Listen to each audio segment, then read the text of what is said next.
نفس الأم من حواء ومن آدم من الآخر نفس الدم.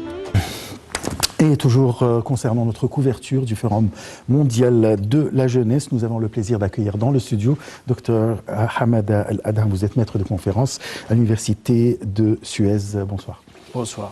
Alors, malgré la pandémie, l'Égypte a eu le courage et la force d'inviter des milliers de jeunes de partout dans le monde, à peu près 196 pays, pour discuter de tout ce qui les intéresse, mais surtout de leur avenir et en même temps de l'avenir après la pandémie.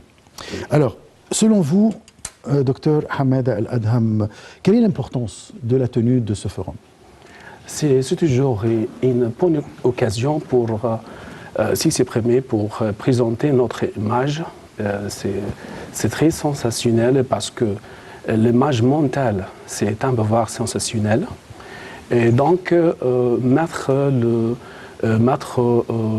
aux mains de tout le monde une image efficace, objective, et c'est pas facile.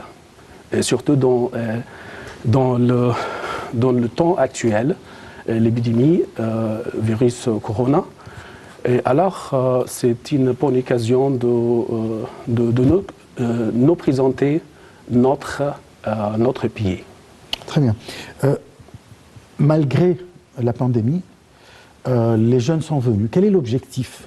Pourquoi les jeunes sont venus pour participer à ce forum, à votre avis, en tant que professeur, et que vous travaillez toujours avec les jeunes?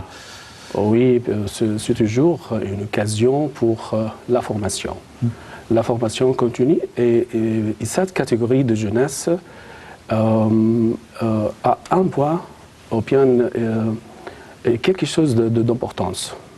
Et parce que c'est l'avenir de tous les pays du monde, alors concentrer sur cette catégorie nous permet de mettre des objectifs pour réaliser dans l'avenir. Et j'insiste également sur l'image mentale et le message métalinguistique derrière cette rencontre, parce qu'enfin, ces gens vont retourner dans leur pays avec une bonne impression sur l'Égypte, une image idéale, une image positive. Alors c'est ça, c'est le seul objectif pour nous, ou bien c'est l'entrée de notre côté. Et pour eux, pour les jeunes, qu'est-ce qu'ils veulent apprendre? Qu'est-ce qu'ils viennent pour apprendre, pour poser des questions? Quelles sont les questions des jeunes aujourd'hui? La participation efficace dans le développement et surtout le sujet de l'intégration au développement de leur pays et comment trouver des solutions pour confronter les idées extrémistes, ou bien le terrorisme, pardon. Alors tout ça est présent dans cette occasion. Très bien. L'un des objectifs de ce forum, c'est de préparer les jeunes pour être leaders dans l'avenir. Comment on fait ça en organisant un forum pareil? Comment préparer le jeune pour être un leader, pour être un directeur, un président? C'est l'importance capitale qu'on lit à cette conférence ou bien à ce forum, et parce que l'avenir de cette génération, ou bien cette génération sera si prochainement les leaders, ou bien les futurs leaders dans leur pays. Donc, pour changer l'image mentale sur l'Égypte, on a deux parcours. Premièrement, effacer ça, ou bien effacer l'image négative qui s'attache à l'horizon, ou bien à l'horizon des autres. L'autre voie, c'est de construire une nouvelle image auprès d'une génération nouvelle qui est en train de conceptualiser le regard sur le monde et par conséquent concevoir une image, une bonne image sur l'Égypte. Très bien. Est-ce que vous trouvez, en tant que professeur à l'université, vous avez beaucoup de contacts avec les jeunes, est-ce que vous trouvez qu'il y a un gap ou bien une distance entre leur façon, des jeunes, leur façon de penser et la façon des générations plus âgées? Oui, c'est un problème d'actualité. En tant qu'enseignant, nous devons confronter ces problèmes. Parce que la génération d'aujourd'hui n'est pas pareille. Il y a des différences majeures entre les différents, ou bien les individus dans cette génération. Et pour la communauté universitaire, on donne une grande importance à la formation et à la formation de la jeunesse, faire du contact presque direct entre nous et les étudiants. Et c'est toujours dans l'objectif de mettre un point commun entre les deux partenaires, parce que c'est un processus, ou bien un système éducatif, communicatif à la fin. Alors il faut que l'autre partie participe pour avoir de l'information. C'est pas facile, enfin. Donc on fait de progrès, surtout dans le domaine de recherche scientifique. On s'approche très étroitement de ces jeunes, leur guider à proposer ce qu'ils pensent. Alors, je dis pour mes étudiants, vous êtes libres de penser. Vous êtes libres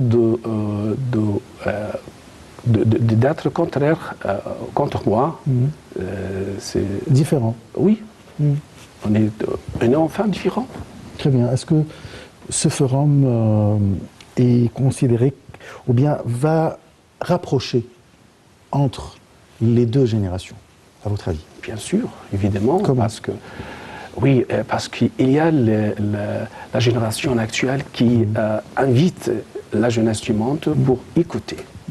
Alors, ce qui retient mon attention, c'est le modèle de simulation de l'État. Ce modèle permet aux gens de connaître les défis que confronte l'État, de faire connaissance aux obstacles, aux projets de développement économique. Alors tout ça verse toujours dans le complémentariat entre la génération, ou bien les leaders d'aujourd'hui et les leaders futurs. Très bien. Là, il y a un grand rassemblement de jeunes. On parle de quelques 3 000 ou 4 000 jeunes qui sont arrivés à Sharm el-Sheikh pour participer à ce forum, de 196 pays. Alors, est-ce que ce rassemblement, ça peut résoudre des différences, ça peut résoudre, ou bien ça peut créer des amitiés entre les différents jeunes de tous les pays? Est-ce que ça pourrait mener à la paix mondiale? Oui, bien sûr. Le contact, c'est quelque chose de positif. Alors, lorsqu'on se rencontre, alors on échange les idées, on parle ensemble, alors on touche l'autre. Toucher l'autre, c'est-à-dire quoi? C'est-à-dire savoir comment il pense, comment il agit, Et alors, c'est une occasion favorable pour élargir l'espace de partage mondial. Très bien. Les jeunes, est-ce qu'ils sont là pour écouter ou bien ils ont le droit quand même de parler, de donner leurs idées, d'expliquer? Pour moi, je crois que les gens ont le droit de se faire entendre, de participer, d'influencer le développement de leur pays, de partager, parce que si jeunes ne disposent pas d'opportunité de parler, de s'exprimer, opportunité de ressources, alors ils se tournent vers l'autre côté. L'autre côté, c'est-à-dire être sensible aux idées radicales, aux actions extrêmes. Alors il faut les écouter. Bien sûr, oui. Et respecter leur point de vue. Ah, oui. Et voilà. Là, c'est la 4e session. Oui. Comment on trouve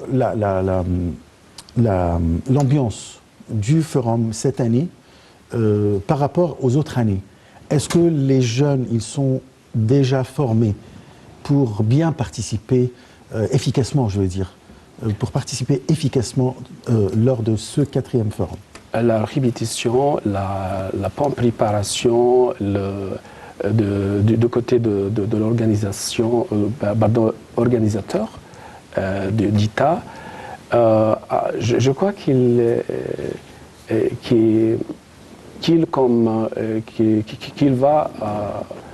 va donner des résultats efficaces cette session, Inch'Allah. Et parce que chaque fois qu'on répète l'action, on ajoute quelque chose de nouveau. Alors c'est qu'on passe logique. Alors vous venez de parler du développement. Et surtout que le monde traverse une période où on doit vraiment se diriger vers tout ce qui est vert. L'énergie verte, la technologie verte, le transport vert, etc. Les jeunes, est-ce qu'ils sont vraiment qualifiés et préparés pour diriger cette période envers la technologie verte ou bien le développement vert?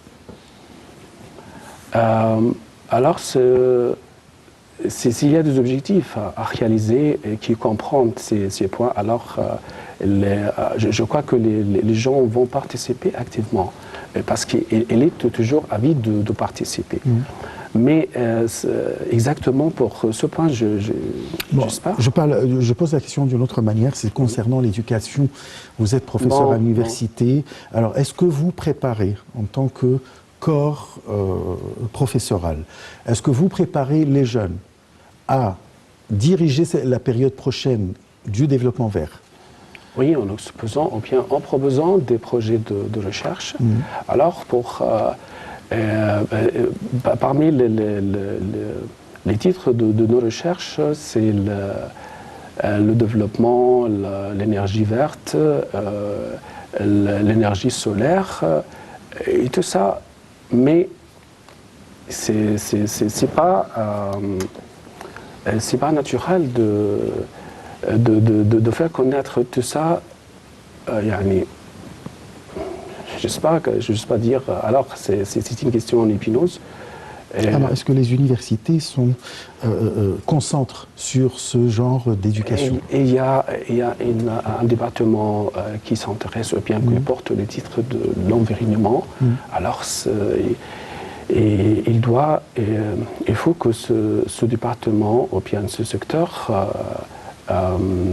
donne des conseils pour les gens, ou bien fait du spectacle pour faire connaître aux étudiants l'importance de l'énergie solaire, par exemple, l'énergie verte. Mais pour le moment, je crois qu'on a un peu de retard. Un peu de retard. Oui. Il faut aller un peu à l'avant.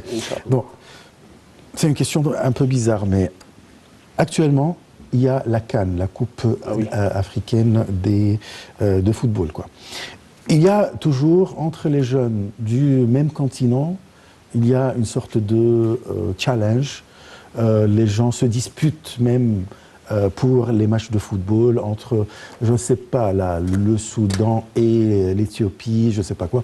Alors, est-ce que vous trouvez qu'un forum pareil, qui rassemble des jeunes de tous ces pays, est-ce que ça peut vraiment rapprocher entre les jeunes et qu'on regarde le sport comme un sport, il n'y aura pas vraiment de dispute entre ces jeunes? Est-ce que c'est une solution? Le sport, c'est pas toujours dispute qu'un adversaire contre l'autre équipe, par exemple. Oui. Je vois un spectacle. Je vois un spectacle ces prochains mois. Mohamed Salah qui arrive à la réception, à la réception l'été des gens qui ne sont pas égyptiens et qui félicitent l'arrivée de Mohamed Salah. Alors le sport n'est pas toujours un sens de conflit. Le forum en Égypte de la jeunesse, c'est une bonne occasion de rencontre et pas de dispute, et pas de conflit. Alors voilà la différence. Les compétitions sportives, il y a toujours gagnants et perdants. Dans notre forum, il y a toujours... Que des gagnants. Oh oui. Voilà. Mais ma question s'était centrée sur ce point. C'est que ce forum peut, comment dire, rapprocher et pas éloigner. Faire connaître les matchs de l'Égypte auprès de leur famille, leur communauté sociale. Là, l'un des invités de ce forum, de grands invités, c'est le président palestinien Mahmoud Abbas, qui est arrivé aujourd'hui. Alors, quelle est l'importance de la présence de cette grande figure politique devant ce rassemblement de jeunes? Elle est enfin comme un Égyptien. La Palestine et l'Égypte, ce sont deux frères. Le rapport, ou bien les liens entre les deux pays, c'est toujours enraciné dans l'ancien, dans les guerres qu'on a fait pour défendre le droit du peuple palestinien. Alors, sa présence, la présence du président palestinien est bien accueillant, bien accueillie. Alors, c'est un bon message pour moi de voir un homme de politique de haut niveau vient participer à notre forum de la jeunesse. Très bien. Et là, en même temps, il y a le fils du roi de Jordanie qui participe régulièrement à ce forum. Est-ce qu'on peut dire que c'est... On le prépare pour être le prochain roi de Jordanie? Oui. Est-ce que c'est important ce forum pour lui? Oui, une importance capitale parce que la relation amicale entre les pays arabes, l'Égypte est le centre et le pivot central de tous les pays arabes. Et la participation du fils du roi jordanien, c'est quelque chose de merveilleux. Alors j'apprécie ça très bien, et parce que c'est aussi un des jeunes qui vont participer à notre forum. Okay. Bon, je vous remercie beaucoup, Dr Hamada El Adham, maître de conférence à l'Université de Suez, pour toutes ces explications et ces analyses concernant le Forum mondial de la jeunesse. Je vous remercie beaucoup et on se donne un rendez-vous demain à la même heure. Au revoir.